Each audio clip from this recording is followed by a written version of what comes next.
자, 이제 그리스가 끝났으니까 그리스 왼쪽에 있는 로마를 한번 살펴보겠습니다. 로마, 로마 지역의 지도 잠깐 한번 볼까요? 예, 여기가 이제, 이건 사실은,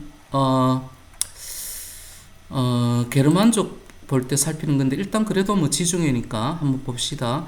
여기가 발칸반도, 발칸반도. 그리스 세계였었죠. 여기가 이제 여자 구두처럼 생긴 여기가 이제 로마, 이탈리아 반도 로마인데 여기가 이제 로마 제국의 최대 영토였습니다. 지중해가 로마의 이 호수죠. 예. 그러면서 이제 로마는 왔다 갔다 마음대로 이렇게 장사하면서 떼돈을 벌었겠죠. 자, 요렇게 한번 보고요. 자, 다시 한번 보겠습니다. 16번 로마. 로마도 이렇게 이제 발전하는데, 이제 특별히 이제 로마는 공화정으로 이제 마지막에 발전하다가, 공화정으로 발전하다가 이제 요런 흐름을 거치면서, 요런 흐름을 거치면서 여기서 제는 무엇을 상징한다? 무엇을 알리고 있다? 예, 황제가 다스리는 체제. 자, 그건 그렇고, 처음부터 한번 보겠습니다. 공화정은 이런 게 있죠. 예, 예. 귀족은 원로원 집정관이 차지하고, 예, 원로원 집정관은 귀족이 차지하고, 호민관은 평민을 위해서 존재하고, 예, 요런 게 이제 공화정이죠. 수업 시간 했던 내용 기억나죠? 자, 그건 그렇고, 공화정은 그런데 그냥 오지 않고 한번 봅시다. 위대한 평민의 기여로, 위대한 평민이 무엇을 다했다? 쉽게 말해서, 전쟁으로 국가를 지켰다. 쉽게 말해서 뭘 다했다? 내 할 일을 다했다. 뭐다? 의무를 다했다. 그래서 다 하니까 포에니 전쟁에서 승리한 후 이후에 지중해를 호수로 삼는 대제국을 건설했다. 그러면서 이제 이렇게 그러면은 평민들이 좀 잘 살아야 되지 않습니까? 그런데 정복지 토지는 예, 요거 중요하죠. 귀족의 소유. 또 귀족은 라티푼디움 예, 요거 시험이 낸다고 수업 시간에 이야기했었는데 대농장인데 포인트는 뭡니까? 귀족은 노예를 이용하는 대농장을 라티푼디움. 그러니까 귀족은 그러니까 전쟁 승리해도 누구만 잘 먹고 잘 살았다? 예, 귀족만 잘 먹고 잘 살았다. 그러니까 세상에 그런 게 어딨노? 그라쿠스 형제가 이렇게 이제 주장을 합니다. 뭐라고 예, 여러 가지가 있지만 요거 반드시 기억합니다. 소수 유력자, 쉽게 말해서 소수 유력자, 요즘 같으면 재벌이고, 요즘으로 비유하자면 재벌이고, 그 당시 같으면 귀족이겠죠. 그 당시 농업국가니까 대토지 소유를 제한. 근데 야, 너 땅 많잖아. 땅 많으니까 이제 좀 그만 가자. 21세기 버전으로 이야기하자면 우리는 자본주의 국가니까 재벌, 야, 너 돈 많잖아. 돈 작작 좀 그만해. 뭐 이런 얘기입니다. 이러다가 왜 됐을까요? 예, 성공했습니까? 실패했습니까? 예, 실패하는 가운데 로마의 카이사르라는 갈리아 지방을 정복한 전쟁 영웅이 등장하는데 이 사람이 인기가 너무 좋으니까 곧 뭐가 될 것 같습니까? 황제가 될 것 같습니다. 공화정에서 황제가 될 것 같습니다. 그래서 이 사람이 암살당하고 그 양아들 옥타비아누스가 카이사르의 모든 권력을 정권이라고 차지하면서 이 사람이 사실상 황제가 되면서 재정이 되고 그러면서 연달아 5명의 현명한 황제가 등장하는 200년간의 로마의 평화, 즉 정확하게 말하면 로마만 평화, 이걸 갖고 발음 팍스 로마나 전성기 이후에 군인 황제 시대 쿠데타를 일으키면서 저것끼리 찌지고 뽑고 싸우다가 동서로마 제국으로 분열이 됩니다. 로마는 동로마 제국을 아까번에 이야기했는데 동로마 제국을 비잔티움 제국이라고 합니다. 조금 이따가 지도로 한번 살펴보겠습니다. 자, 동서로마 제국으로 분열됐는데 서로마부터 먼저 한번 살펴보겠습니다. 서로마는 무슨 족에게 멸망당했다? 게르만. 이 독일입니다. 주로 독일, 프랑스 이쪽 계통에서. 그러니까 이거 잠시 한번 봅시다. 옛날에는 이거 아니구나. 예. 옛날에는 이렇게 민족 이동이 많았습니다. 동쪽에서 이 헝가리 쪽에서 동유럽 쪽에서 훈족이 쳐들어오니까 여기에 살고 있던 프랑크, 여기 게르만 이쪽이 문명이 발달한 이렇게 여기로 쳐들어 내려옵니다. 예. 이쪽으로든지 요걸 게르만족의 민족 이동이다라고 하면서 로마 제국이 이렇게 게르만족의 이동으로 게르만족에게 멸망당합니다. 이후에 이제 참 요거는 수업 시간에는 이야기하지 않았는데 여기서도 좀 몇 문제 좀 냈습니다. 요거 몇 문제 냈으니까 지금 학습지를 통해서 영상을 통해서 잘 좀 보면 좋겠습니다. 그러면은 이제 서로마 제국 지역은 어떻게 바뀌게 되느냐? 예, 프랑크 요 지역에 로마 부판 프랑크 왕국이 이렇게 이제 프랑크에서 나오는 나라가 당연히 프랑스겠죠. 이렇습니다. 여기가 이제 서로마 제국의 옛날 영토를 다 차지하게 됩니다. 프랑크 왕국이. 계속해서 한번 보겠습니다. 그러면서 게르만족 카를루스 대제 이러면 사람 이름 몰라도 됩니다. 이거 황제가 로마 교황은 기독교 그리스도교의 황제다 이 말이겠죠. 로마 교황으로부터 서로마 황제로 임명받았다. 다른 말로 말하면은 여기 게르만 문화, 그 다음에 로마 문화, 로마 교황이니까 로마 문화도 있겠죠. 그 다음에 로마 교황이라고 했으니까 교회 황제, 즉 기독교의 황제, 기독교가 그리스도교 아닙니까? 하는 서유럽 문화를 이렇게 이렇게 융합이 이제 되는 것이지요. 서로마 황제가 되면서 요런 일이 일어난다. 그러면서 서로마가 되면서 프랑크 왕국 요렇게 그러면서 이제 동로마 제국이 황제가 이제 동로마는 황제가 곧 교회의 우두머리다 이렇게 보면 됩니다. 내린 성상 숭배 금지령으로 성상은 거룩한 모습. 그러니까 예수님을 예수님의 어머니 마리아를 조각으로 남긴다. 그러니까 우리 도원 성당에 가도 이제 조각이 있죠. 그걸 예수님 마리아 조각이 있죠. 그걸 성상이라고 합니다. 거룩한 모습이라고 합니다. 그런데 이제 천주교에서는 그 거룩한 모습 앞에서 기도를 잠시 하죠. 그걸 숭배라고 하죠. 그런데 동로마 제국은 안 좋다고 합니다. 조각에게 절하지 말고 예수님에게 바로 기도해라. 이렇게 이제 동로마 제국은 생각을 합니다. 그러면서 성상 숭배 금지령을 내리는데 로마 교황은 성상을 필요하다. 왜?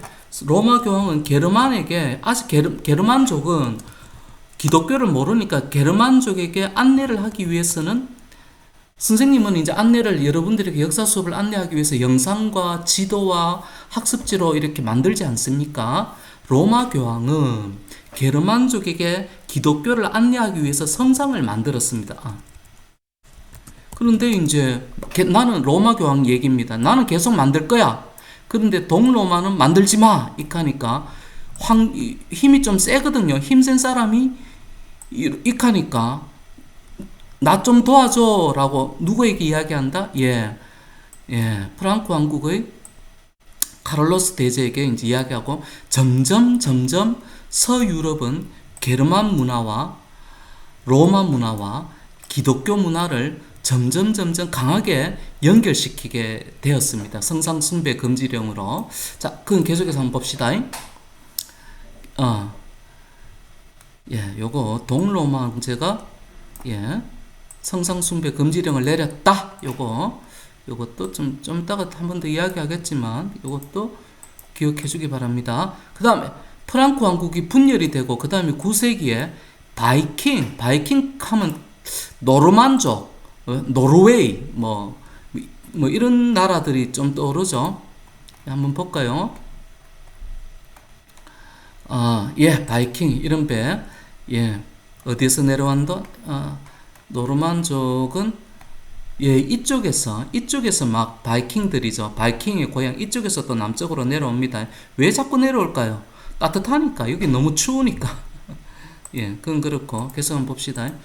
침략합니다. 혼란. 당연히 그러면은 이제 싸워야 되죠. 누가 싸웁니까? 기사들이 싸우겠죠. 유럽의 중세에 드디어 기사가 이제 등장합니다. 그러니까 그냥 우연히 등장하는 게 아니고 이러니까 칼 든 사람들이 등장하죠. 그러면은 기사의 보호를 받는 사람들이 있겠죠. 농민. 그런데 그 당시는 농민이라고 하지 않고 거의 농민인데 노예 같다라고 해가지고 농노라고 불렀습니다. 농민이긴 한데 노예 같아. 그러면서 이제 농노는 기사의 보호를 받으니까 기사 영주는 토지 주인입니다. 영주는 장원의 주인입니다. 그러니까 유럽에 토지가 농사 짓는 농장이 있는 농장을 장원이라고 불렀습니다. 기억해 주기 바랍니다. 장원의 주인을 기사영주 혹은 기사영주라고 해도 되고 영주라고 해도 되고요. 기사의 보호를 받는 농노는 기사영주에게 당연히 일하락하면 일해야 됩니까? 지켜주니까 예, 일해야 되겠죠. 그 다음에 세금 내놔하면 내놔야 됩니까? 내놔야 되겠죠. 나가면 왜 되니까? 이 사람들의 공격을 받으니까. 그런데 노예라 그랬죠. 영주의 허락 없이는 기사 영주의 허락 없이는 장원에서 벗어날 수 없다. 기사 영주는 이렇게 야 나가면 위험해라고 이야기하겠죠. 자, 그런데 여러분이 농노라면 기분이 어떨 것 같습니까? 시키면 시키는 대로 자, 요런 제도들이 등장하면은 유럽에 무슨 제라고 한다? 봉건제라고 합니다. 한 번 노예는 영원한 노예, 기사들은 영원한 기사. 우리는 이런 제도를 봉건제라고 하죠. 예, 유럽에는 이렇게 생깁니다. 자, 그건 그렇고. 자, 여기는 이제 영주는 교회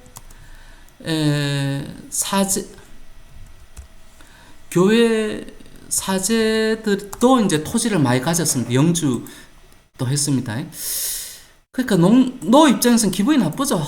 근데 기분이 나쁘니까 농노는 이 사람들을 계속 좋아했을까요? 처음에는 좋아했겠지만 지켜주니까 시간이 지나면은 좀 그렇죠. 계속해서 한번 봅시다. 그러는 가운데 흑사병이 유행하니까 많이 죽으니까 노동력이 부족하니까 영주는 조금씩 농노 그래 좀 너가 교육 조금 덜 시킬게, 세금도 조금 덜 거둘게, 너에게 조금씩 자유 줄게. 예. 기사 영주들은 왜 이렇게 했겠습니까? 일할 사람이 없으니까 드디어 사람 귀한 줄 알았죠. 나쁘죠. 그 다음에 지대가 뭔가 하면은 토지를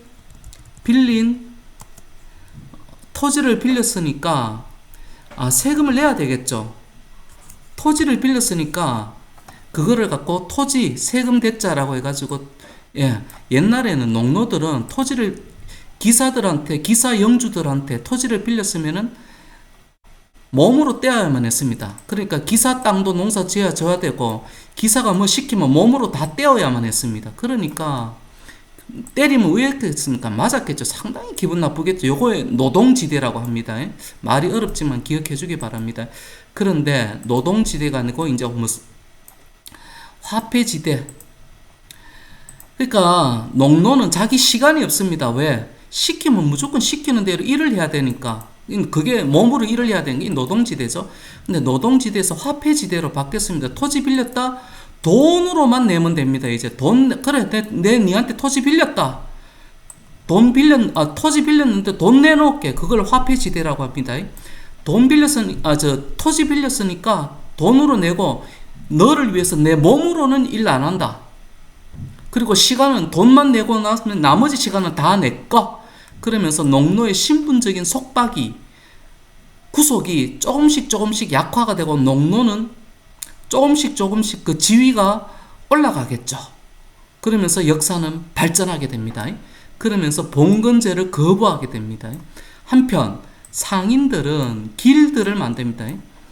길드 말이 좀 어렵죠. 길드 우리말로 해석하자면 노동조합 뭐 이런 것 같은 조합입니다. 그러니까 상인들은 길드를 조직하여 조합원의 말은 구성원입니다. 우리 상인들이 돈 벌래 뭐 이런 말입니다. 그리고 이 사람들이 도시의 핵심적인 주인공이 됩니다. 이 사람들이 도시를 만들면서 이 사람들을 보고 시민이라고 합니다. 그러니까 시민이 여기서 등장하게 됩니다. 시민, 다른 말로 말하면은 이 사람들은 도시를 운영한다. 도시를 운영하면은 뭐 좀 알아야 되겠죠.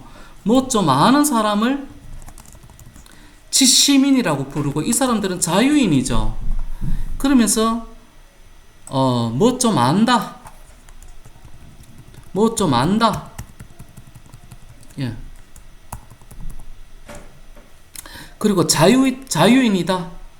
이러면서 이 사람들을 이제 시민이라고 합니다. 이 사람들은 당연히 이런 거 싫어하니까, 예, 이 사람들은 이런 거 싫어합니다. 예, 자유를 인정합니다. 도시에 있는 사람들은 자유인입니다. 시민들은 자유인입니다.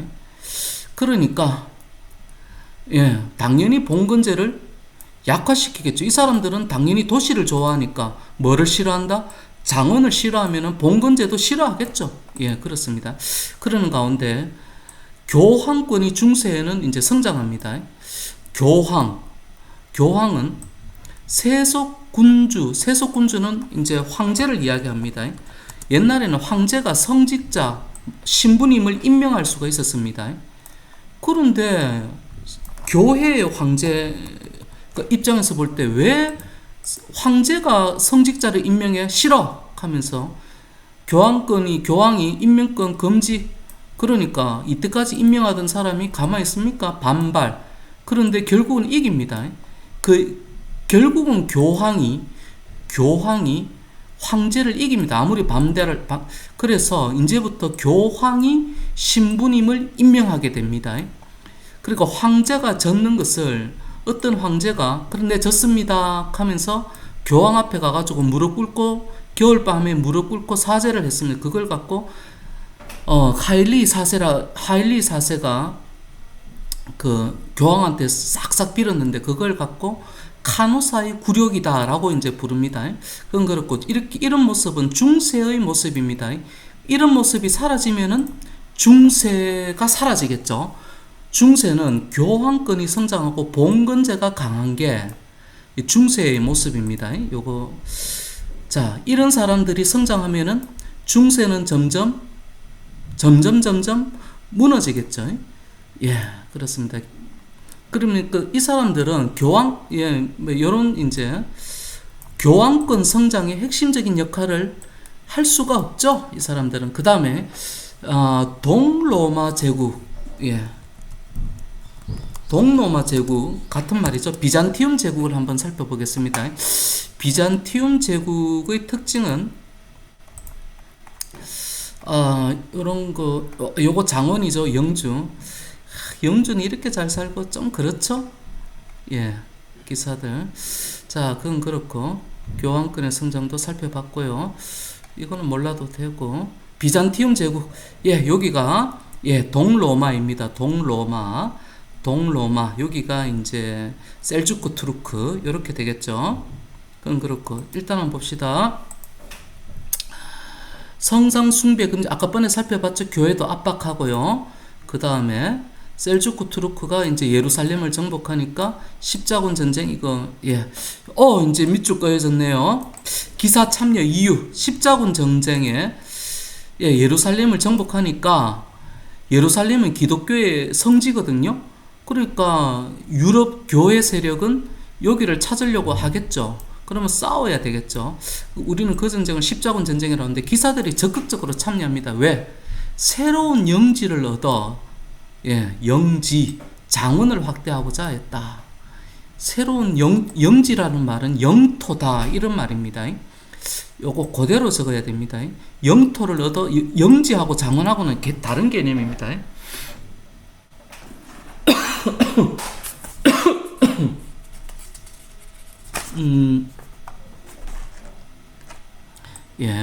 영지 요거는 그 다음에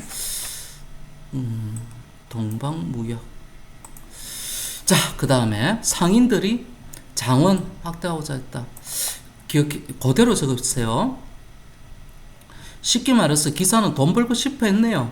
그 다음에 비잔티움 제국이 갖고 있던 동방무역의 이익. 그러니까 자, 한번 봅시다. 요쪽이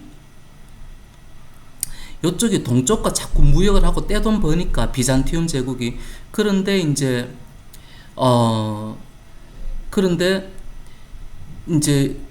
셀주크 투르크가 이쪽으로 더 쳐들어오니까 도와주면은 여기에서 이제 무역의 권리를 확보할 수가 있겠죠. 여기에 상인들이. 여기가 이제 유럽 세력 아니겠습니까? 프랑크 왕국. 계속해서 한번 봅시다. 예, 비잔티움 제국이 갖고 있던 동방 무역의 이익을 차지하고자 했다. 예. 그리고 비잔티움 제국은 이슬람 세력 셀주크 투르크죠. 침략도 하고, 그 다음에 그리스 정교. 참고로 비잔티움 제국은 지도 한번 보겠습니다. 여기가 비잔티움 제국은 그리스와 핵심 지역이죠. 그리스, 여기 튀르키예 지역. 이쪽이 이제 비잔티움 제국의 핵심 지역이니까 여기가 공식적인 언어가 그리스입니다. 그리스. 그래서 이제 비잔티움 제국의 종교를 그리스 정교라고 합니다. 슬라브족 국가에게 영향을 주었다. 슬라브족 국가 여기 이렇게 가까이 있으니까 당연히 러시아에 영향을 주었겠죠. 이제 여기 종교가 그리스 정교입니다. 자, 그 다음에 이것도 잘 알아놓고요. 그 다음에 그리스 문화의 또 특징은 뭡니까? 인간 중심 문화 아닙니까? 인간 중심 문화. 르네상스는 신이 아니라 인간 중심의 문화를 르네상스라고 합니다. 신 중심의 문화는 누가 좋아합니까? 교황이 좋아하죠. 신 중심의 문화. 우리는 그런 세계를 중세라고 합니다. 신 중심. 그런데 르네상스는 신이 아니라 인간 중심의 문화. 여기가 이렇게 된다 하는 거 기억해 주기 바랍니다. 그리고 이제 서유럽에는 영국과 프랑스의 이 100년 전쟁이 벌어지고요. 영국은 100년 전쟁에 이어서 장미전쟁, 이름이 예쁘네요. 장미전쟁이 벌어지면서 수많은 기사들이 죽습니다. 그러면은 수많은 귀족이 죽으면은 왕의 세력이 강해지겠죠. 왕의 세력이 강해지는 것을 중앙집권 국가라고 하겠죠. 발전의 계기가 되었다. 이런 것도 좀 기억을 해주고요. 예, 이번 영상은